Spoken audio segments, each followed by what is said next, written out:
నమస్తే, welcome to city news Telugu. ఈనాటి ముఖ్యాంశాలు.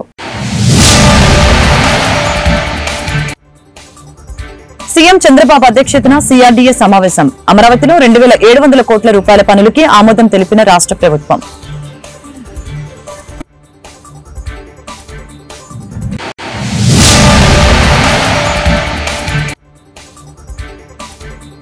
కృష్ణా జిల్లా కంకిపాడులో డిప్యూటీ సీఎం పవన్ కళ్యాణ్ పర్యటన. గ్రామాల్లో మౌలిక సదుపాయాల కల్పనకు అధిక ప్రాధాన్యత ఇస్తామని ప్రకటన.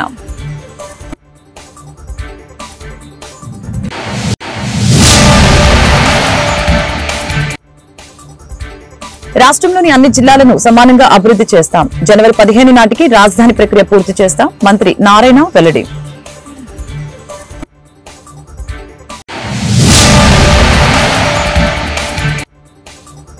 పెంచిన విద్యుత్ ఛార్జీలకు వ్యతిరేకంగా వైసీపీ ఆందోళన. ఈ నెల 27వ తేదీన అన్ని సబ్ స్టేషన్ల ముట్టడి. పోస్టర్లను విడుదల చేసిన ఎన్టీఆర్ జిల్లా వైసీపీ నేతలు. అమరావతి రాజధానిలో మరొక 2723 కోట్లతో నిర్మాణ పనులకి సీఎం చంద్రబాబు ఆమోదం తెలిపారు. జూన్ 12 నాటికి 1,18,000 టిట్కో ఇళ్లు పూర్తి చేసి ప్రారంభించాలని ఆదేశించారు. ఈ మేరకు సచివాలయంలో జరిగిన సిఆర్డీఏ 44వ సమావేశంలో పలు నిర్ణయాలు తీసుకున్నారు. ఎల్పీఎస్ జోన్ 7, జోన్ 10లో మౌలిక వసతుల కల్పనకి నిర్ణయం తీసుకున్నారు. రాజధాని outer ring road, Vijayawada bypass road ప్రాజెక్టుపై సీఎం చంద్రబాబు చర్చించారు.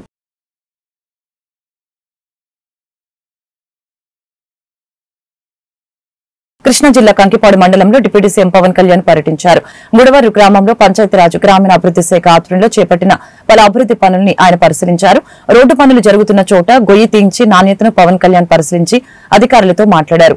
రాష్ట్ర వ్యాప్తంగా అన్ని గ్రామాల్లో మౌలిక సదుపాయాలు కల్పించేందుకు చర్యలు తీసుకుంటున్నామని ఈ సందర్భంగా డిప్యూటీ సీఎం పవన్ కళ్యాణ్ తెలిపారు.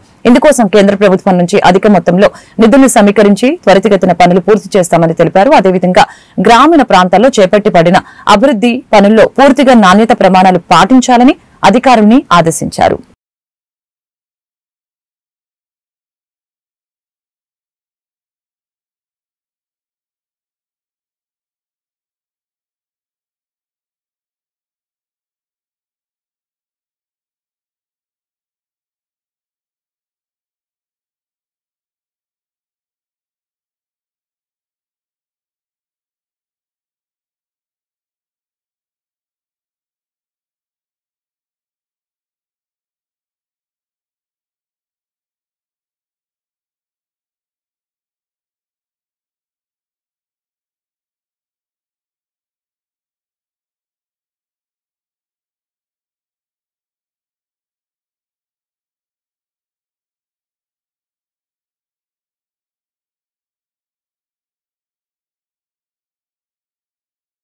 రాష్ట్రంలోని 26 జిల్లాల్లో సమానంగా అభివృద్ది చేసేందుకు ప్రణాళికలు సిద్దం చేస్తున్నట్లు మంత్రి నారాయణ తెలిపారు. అమరావతిలోని రాష్ట్ర సచివాలయంలో నిర్వహించిన మీడియా సమావేశంలో ఆయన మాట్లాడారు. అమరావతి రాజధానిని అభివృద్ది చేస్తామని చెప్పారు. దీంతో పాటు అన్ని ప్రాంతాలపై దృష్టి సారిస్తామని తెలియజేశారు. భూముల విలువ పెరిగాక రుణాలు తిరిగి చెల్లిస్తామని చెప్పారు. ప్రజలపై భారం లేకుండా పనులు సాగుతాయని చెప్పారు. జనవరి 15 కల్లా రాజధాని నిర్మాణ పనుల టెండర్ల ప్రక్రియ పూర్తి చేస్తామని అన్నారు. బ్యాంకులకి 102 కోట్లు చెల్లిస్తే గాని ముందుకు కదలని పరిస్థితి. ఆ నిధులు విడుదలకి సీఎం చంద్రబాబు ఆమోదం తెలిపారు. భూముల అమ్మకం, సంపద సృష్టితోనే రుణాలు చెల్లిస్తాం. వైసీపీ నేతలకు ఇంకా అమరావతి రాజధానిపై కక్ష తీరలేదు. అందుకే ఆ పార్టీ విష ప్రచారం చేస్తుందని నారాయణ విమర్శించారు. అమరావతి రాజధాని క్యాపిటల్ సిటీ 44వ అథారిటీ మీటింగ్ సిఆర్డీ జరిగింది. దాంట్లో జూన్ 7, జూన్ 10 లేఅవుట్ రోడ్స్ కు సంబంధించి 2723 కోట్లతో యాక్చువల్గా ఈరోజు అథారిటీ యాక్సెప్ట్ చేసింది. సో మొత్తం ఇంతవరకు 47,288 కోట్లు, 47,288 కోట్ల రూపాయలకి ఈ అథారిటీ ఇంతవరకు యాక్చువల్గా రోడ్లు కావచ్చు, డ్రైన్స్ కావచ్చు, డ్రింకింగ్ వాటర్ కావచ్చు, సివరేజ్ యూజ్డ్ వాటర్ కావచ్చు, ఎలక్ట్రిసిటీ అండర్ గ్రౌండ్ లైన్స్ కావచ్చు, లేదా అధికారులకు 3,600 బిల్డింగ్స్ కావచ్చు, లేదా 5 ఐకానిక్ టవర్స్ కావచ్చు, 250 మీటర్లు ఎత్తుండే అసెంబ్లీ భవనం కావచ్చు, లేదా హైకోర్టు భవనం కావచ్చు. ఇవన్నీ కూడా వీటన్నిటికి సంబంధించి ఇంతవరకు 47,288 కోట్లకి ఈరోజు యాక్చువల్గా యాక్సెప్ట్ చేయడం జరిగింది. మిగిలినవి కూడా ఈ నెలాఖరా కొన్ని నెక్స్ట్ మంత్లో బ్యాలెన్స్ కంప్లీట్ చేసి వర్క్స్ అన్ని యాక్చువల్గా టేకప్ చేయడం జరుగుతుంది. టెండర్లు కూడా 1 by 1 నెక్స్ట్ మంత్ 15వ తేదీ లోపల అన్నిటికి సంబంధించి టెండర్లు కూడా పిలిచే విధంగా ప్లాన్ చేయడం జరిగింది. అదేవిధంగా ఈరోజు టిట్కో హౌసెస్ ఏదైతే 2014-19లో పేదలు నిరుపేదలకు ఒక మంచి ఇల్లు కట్టాలని ఆ రోజు ముఖ్యమంత్రి గారు చెప్పింది ఏంటంటే ప్రతి మహిళ తన భర్తతో పిల్లలతో ఆనందంగా ఉండి ఇల్లు కట్టమని చెప్పారు నాకు. దానికి అనేక దేశ విదేశాల్లో కూడా స్టడీ చేసాం. మన రాష్ట్రం మన దేశంలోనే కాదు ఇతర దేశాల్లో కూడా అమరావతి రాజధానికై పోయినప్పుడు సింగపూర్ కావచ్చు, మలేషియా కావచ్చు, రష్యా కావచ్చు, చైనా కావచ్చు, ఇలా అనేక జపాన్ కావచ్చు, అనేక కంట్రీస్లో పేదలకు నిరుపేదలకు ఎలా నిర్మించారో అవన్నీ స్టడీ చేయటం, దాని మీద ఒక ప్రాజెక్ట్ తయారు చేసి ఆ రోజు ముఖ్యమంత్రి గారికి ఇవ్వటం, ముఖ్యమంత్రి గారు ఆలోచించకుండా కట్టండి అంటాం. వెంటనే కేంద్ర ప్రభుత్వాన్ని అప్రోచ్ అయ్యి కేంద్ర ప్రభుత్వం దగ్గర 7 లక్షల ఇల్లు శాంక్షన్ చేయించాం. 7 లక్షల ఇల్లు, 1 2 కాదు, 7 లక్షల ఇల్లు శాంక్షన్ చేస్తే 7,01,481 ఇల్లు, 7,01,481 ఇల్లు శాంక్షన్ చేస్తే అందులో 5 లక్షల ఇల్లుకి అడ్మినిస్ట్రేటివ్ క్లియరెన్స్ ఇచ్చాం వెంటనే. దాంట్లో 4,54,760 ఇళ్ళు గ్రౌండ్ అయినాయి, వాటికి టెండర్లు పిలిచాం. 4,54,706 ఇళ్ళు. 2019కి 3,13,832 ఇళ్ళు, 3,13,832 ఇళ్ళు స్టార్ట్ అయిపోయినాయి అప్పటికే. మిగతా కూడా ఎందుకు స్టార్ట్ కాలేదంటే కొద్దిగా ల్యాండ్ డిస్ప్యూట్స్ ఉంటే ఆ డిస్ప్యూట్స్ క్లియర్ చేస్తున్నాం. పెంచిన విద్యుత్ ఛార్జీలకు నిరసనగా ఈ నెల 27న అన్ని సబ్ స్టేషన్లకు వెళ్లి నిరసన కార్యక్రమం చేపడుతున్నామని ఎన్టీఆర్ జిల్లా వైసీపీ అధ్యక్షులు దేవినేని అవినాష్ తమ కార్యాలయంలో మీడియాతో మాట్లాడారు. ఈ సందర్భంగా ఎన్టీఆర్ జిల్లా వైసీపీ అధ్యక్షులు దేవినేని అవినాష్, మాజీ మంత్రి వెల్లంపల్లి శ్రీనివాసరావు మాట్లాడారు. ఈ నెల 27వ తేదీన ప్రభుత్వం పెంచిన విద్యుత్ ఛార్జీలకు వ్యతిరేకంగా నిరసన తెలుపబోతున్నామని ఏఈడీలకు మెమరాండం ఇచ్చి నిరసన వ్యక్తం చేశారు. ఎన్టీఆర్ జిల్లా అధ్యక్షులు దేవినేని అవినాష్ ఆధ్వర్యంలో 7 నియోజకవర్గాల్లో నిరసన చేస్తామని చెప్పారు. కార్యక్రమంలో నగర మేయర్, డిప్యూటీ మేయర్లు, ఎమ్మెల్సీ, వైసీపీ కార్పొరేటర్లు తదితరులు పాల్గొన్నారు.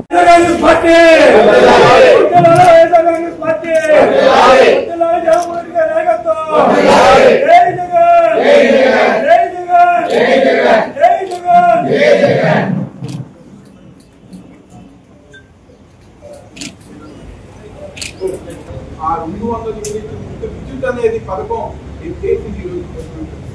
వీటన్నిటి నిరసనగా ఏదైతే కూటమి ప్రభుత్వం ఆధ్వర్యంలో ఈ ఆంధ్ర రాష్ట్రంలో జరుగుతున్న అవినీతి కానివ్వండి, లేకపోతే దౌర్జన్యాలు కానివ్వండి, రేపు 27వ తారీఖున గౌరవనీయులు పెద్దలు ఆంధ్రప్రదేశ్ రాష్ట్ర మాజీ ముఖ్యమంత్రి వైఎస్ఆర్ కాంగ్రెస్ పార్టీ జాతీయ అధ్యక్షులు వైఎస్ జగన్మోహన్ రెడ్డి గారి ఒక పిలుపు మేరకు 27వ తారీఖున ఎన్టీఆర్ జిల్లాలో ప్రతి నియోజకవర్గంలో ద్వారా అక్కడ సంబంధించిన కరెంటు ఏఈ కానివ్వండి, డిఈ కానివ్వండి, లేకపోతే సబ్ స్టేషన్ ఎదురుకుండా నిరసన కార్యక్రమం చేపట్టి, నిరసన ర్యాలీ చేపట్టి, అదేవిధంగా అక్కడ ఉన్న అధికారికి కరెంటు ఛార్జీలు ఏదైతే కూటమి ప్రభుత్వం అధికారంలోకి వచ్చిన తర్వాత కరెంటు ఛార్జీలు పెంచమని చెప్పి ఈరోజు కూటమి ప్రభుత్వంలో కరెంట్ ఛార్జీలు పెంచారో దానికి నిరసనలో వినతి పత్రం కార్యక్రమాన్ని 20వ తారీఖున చేపట్టడం జరిగింది.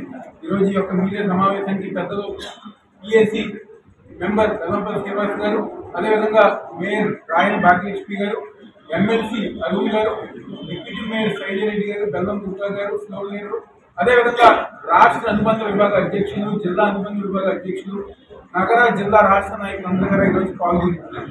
పోస్టర్ రిలీజ్ కార్యక్రమం ద్వారా చేపడుతున్నారు. ఏదైతే గత ఎన్నికల ముందు అనేక సందర్భాల్లో అనేక మీటింగ్లో చంద్రబాబు నాయుడు కానివ్వండి, పవన్ కళ్యాణ్ కానివ్వండి, లేకపోతే కూటమి ప్రభుత్వంలో ఉన్న పార్టీలు అందరూ కూడా మేము కరెంటు ఛార్జీలు పెంచమని చెప్పని ఆ రోజు ప్రజానీకానికి అబద్ధాలు చెప్పి మోసం చేసి అధికారంలోకి వచ్చిన తర్వాత ఈరోజు కరెంటు ఛార్జీలు పెంచే విధంగా పెంచి పేద ప్రజల్ని అన్యాయంగా గురి చేస్తుంది ఈరోజు కూటమి ప్రభుత్వం. ఈరోజు సూపర్ 6 హామీలు అమలుపరచకుండా ఏ పథకాలైతే జగన్మోహన్ రెడ్డి గారి యొక్క నాయకత్వంలో ఆ రోజు పేద ప్రజానీకాన్ని అందజేసాము, ఈరోజు ప్రతి ఒక్క పథకాన్ని ఆపేసి కాలయాపన చేస్తుంది.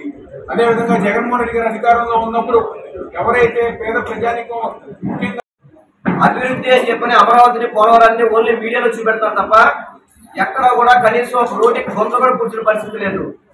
ప్రత్యేకంగా విజయవాడ నగరపాలక సంస్థ చూసుకుంటే కనుక గతంలో 2019 నుంచి 24 వరకు ఏదైతే కౌన్సిల్ ఆమోదం పొందినాయో, ఏదైతే ఫైనాన్స్ ఆమోదం పొందినాయో, ఏదైతే టెండర్ తిన్నాయో ఆ పనులు తప్ప ఏ ఒక్కటి కూడా కొత్త రోడ్డు కానీ కొత్త ట్రైన్ కానీ నిర్మించిన పరిస్థితి లేదు. ఒక పక్క అభివృద్ధి లేదు, ఒక పక్క సంక్షేమ పథకాల అమలు లేదు. వీటన్నిటిని కూడా నిరసిస్తూ ఈ కూటమి ప్రభుత్వాన్ని నిలదీయడానికి వైఎస్ఆర్సీపీ పార్టీ సిద్ధమైంది. మొన్న ఆల్రెడీ కలెక్టర్స్ కి వినతిపత్రం ఇవ్వడం జరిగింది రైతుల సమస్యల మీద. ఈరోజు విద్యుత్ సమస్య మీద ఏదైతే చంద్రబాబు నాయుడు ఇచ్చిన వాగ్దానాలు నెరవేర్చట్లేదో వాటి మీద పోరుబాటుకు వస్తూ తప్పకుండా చంద్రబాబుని కూటమి ప్రభుత్వాన్ని మెడలోంచి ఆ యొక్క సంక్షేమ పథకాలు అమలు చేసే విధంగా వైఎస్ఆర్సీపీ పోరాటం చేస్తుందని తెలియపరుచుకుంటూ రేపు 27వ తారీఖు జరిగే ప్రతి నియోజకవర్గం జరగాలి కాబట్టి ఎన్టీఆర్ జిల్లా తరఫున 7 నియోజకవర్గాల్లో కూడా పార్టీ మూడో రోజు సోమవారం భవానీ దీక్షల విరమణ. భవానీ నామస్మరణతో మారుమ్రోగుతున్న ఇంద్రకీలాద్రి. తెలుగు రాష్ట్రాలతో పాటు కర్ణాటక, తమిళనాడు నుంచి పెద్ద సంఖ్యలో భక్తులు తరలి వస్తూ ఉన్నారు. దీక్షల విరమణ చివరి రోజు డిసెంబర్ 25న ఉదయం 10 గంటలకి మహాపూర్ణాహుతితో దీక్షలు ముగుస్తాయని భవానీ దీక్ష 2024 పేరుతో ప్రత్యేక యాప్ రూపొందించినట్లు తెలిపారు.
G4S మజ్దూర్ సంఘ్ 17వ వార్షికోత్సవం సందర్భంగా విజయవాడ తాడిగడపలోని మన G4S ఆఫీస్ వద్ద సమావేశం నిర్వహించడం జరిగింది.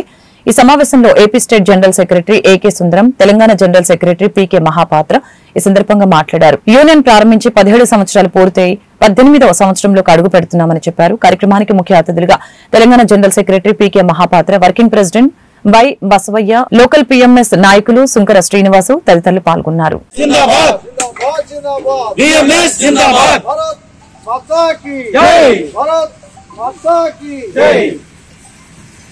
जिंदाबाद जिंदाबाद బాధిత పీడిత దళిత జనాలకు బాధలు తీర్చేవారము మేము మానవులందరి అభ్యుదయానికి ఆశా జ్యోతిని వెలిగిస్తా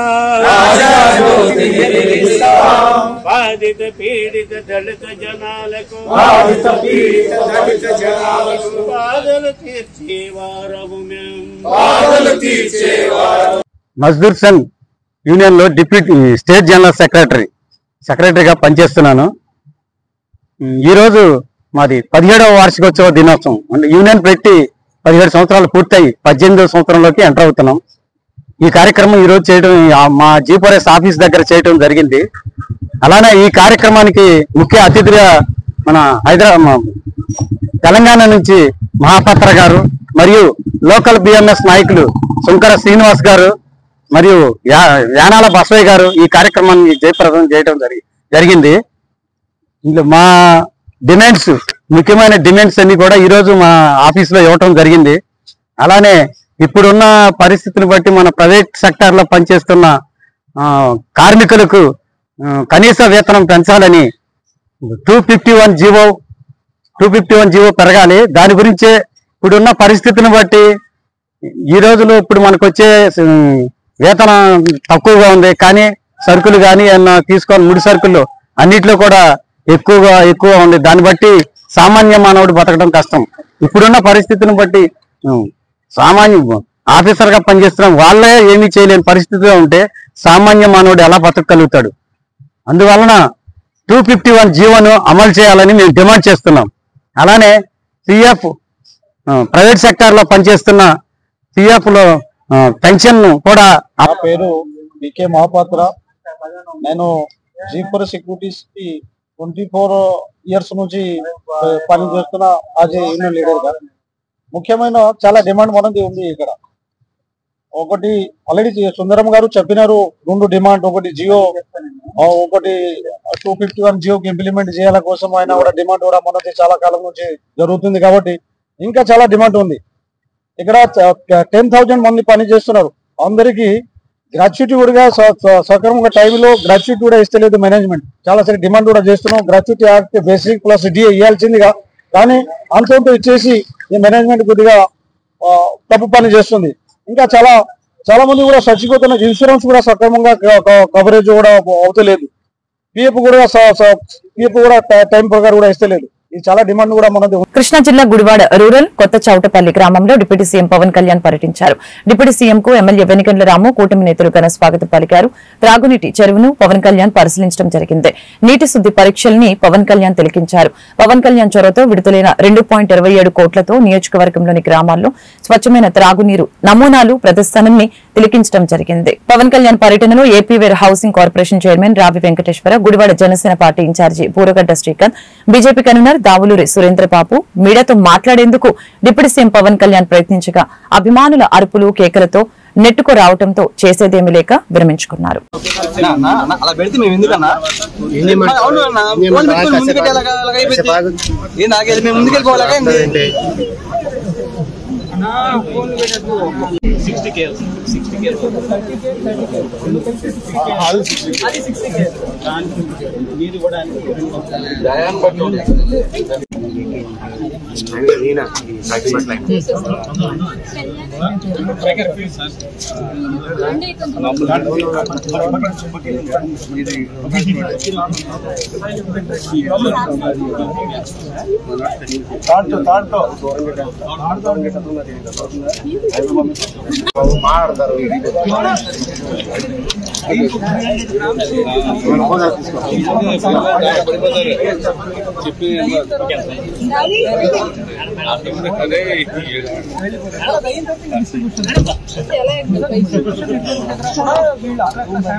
చూసుకో ఇప్పుడు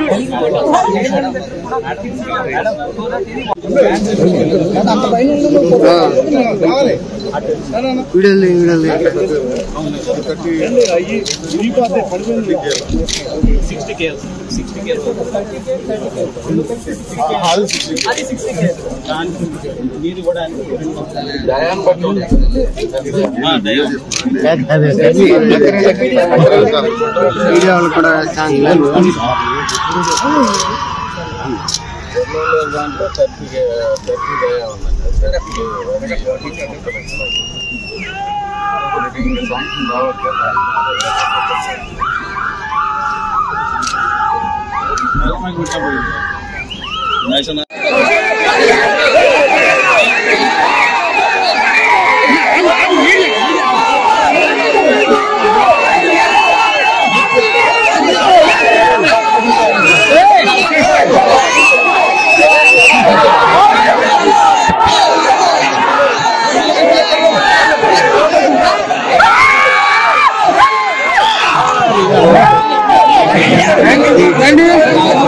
వార్తలు ముగించే ముందు ముఖ్యాంశాలు మరొకసారి. సీఎం చంద్రబాబు అధ్యక్షతన సిఆర్డీఏ సమావేశం. అమరావతిలో 2700 కోట్ల రూపాయల పనులకి ఆమోదం తెలిపిన రాష్ట్ర ప్రభుత్వం.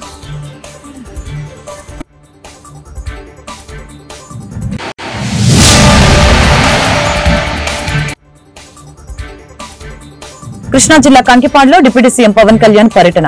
గ్రామాల్లో మౌలిక సదుపాయాల కల్పనకు అధిక ప్రాధాన్యత ఇస్తామని ప్రకటన.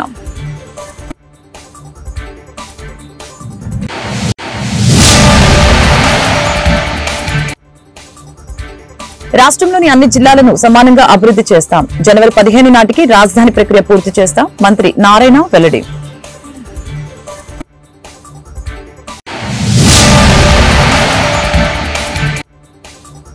పెంచిన విద్యుత్ ఛార్జీలకు వ్యతిరేకంగా వైసీపీ ఆందోళన. ఈ నెల 27వ తేదీన అన్ని సబ్ స్టేషన్ల ముట్టడి. పోస్టర్లను విడుదల చేసిన ఎన్టీఆర్ జిల్లా వైసీపీ నేతలు. ఈ వార్తలు ఇంతటితో సమాప్తం. మరొక బులెటిన్లో మళ్ళీ కలుద్దాం. నమస్కారం.